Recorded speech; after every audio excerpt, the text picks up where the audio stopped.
Welcome to American Baker in Germany. I'm Michelle, and today I have a really easy recipe for you for chocolate ganache. So let's get started. We only have 2 ingredients. We need 200 grams dark chocolate, or if you're buying it in bars, that's about 2 bars of pure dark chocolate, and we need 200 milliliters of whipping cream. The cream can be any kind as long as it's made to be whipped. I'm using lactose-free cream. You can also use cooking-grade coconut milk if you want to make your recipe vegan. You can also use any kind of dark chocolate. I'm actually using a semi-sweet chocolate, but mine doesn't contain dairy. Keep in mind, though, that your ganache will not be sweeter than your chocolate is, so make sure it's something you like eating. First, I cut up my chocolate. This bar is 500 grams of chocolate, and I only need 200 grams, so I cut a piece off. That's just under half, and I weigh it quickly. I discovered that it weighs more than 200 grams, so I cut it in pieces, which will help it melt faster anyway. And I only add 200 grams of the dark chocolate into the bowl.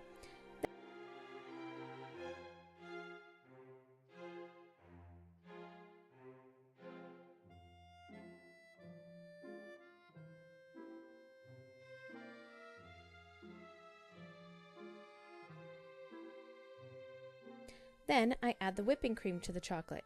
Obviously, it isn't combining in this state. I'm making it the easy way today, and I'm microwaving my ganache. You can also heat it over a double boiler or heat the cream alone and then combine it with the chocolate. I begin by microwaving it for 1 minute on high. Then I stir it with a spoon. You can see that it's not coming together yet due to the fact that the chocolate isn't all the way melted. I put it back in the microwave for another 30 seconds. Now it starts to come together, but there are still a few chunks of chocolate hiding in there, so I decide to heat it one last time. I microwave it one last time for 30 seconds. Now it's coming together with no more chunks. This is when you first make it. It is this thin consistency like this. I've used this for drip cakes. You've seen my chocolate drip cake. This is basically the consistency that I use. I'll show you on my bench scraper. I just really like to use this to demonstrate. So if I just drip some on, there you go. It drips right down. And you can test your drip out that way. It's a really good way to test your drip, see if it's the right speed that you want. So basically, freshly made 1-to-1 dark chocolate ganache is perfect for a drip cake. That's just the right consistency. If you were making milk chocolate ganache, up your level of chocolate to like double what I did.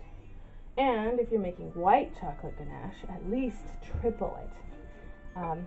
That particular kind of chocolate is softer, melts faster, and it doesn't keep its shape very well, so you need more of it. So dark chocolate is the most stable. Alright, so that is the liquid consistency. If you just put it on the counter and let it sit, don't touch it, and then what you do is you let it set. And once it's set, then it will become much thicker in consistency to a spreadable consistency. Let me show you some that I have already made. I made this a couple of weeks ago actually, and I've kept it in the freezer. And what I would like to show you today is how to whip it up to become whipped chocolate ganache to something you can spread onto your cakes if you so choose to. So let's whip that up. I place the cold ganache into a bowl and whip it with a hand mixer. It only takes a couple of minutes until it gets to spreadable or pipeable consistency. If you need your ganache to be firmer, simply chill it a bit. If you need it to be runnier, then microwave it a bit. That's the nice thing about ganache. It can be almost any consistency you need it to be.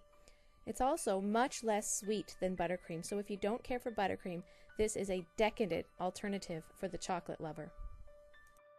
I hope you enjoyed the recipe today. Visit our website at AmericanBakerInGermany.com and subscribe for more tutorials and recipes.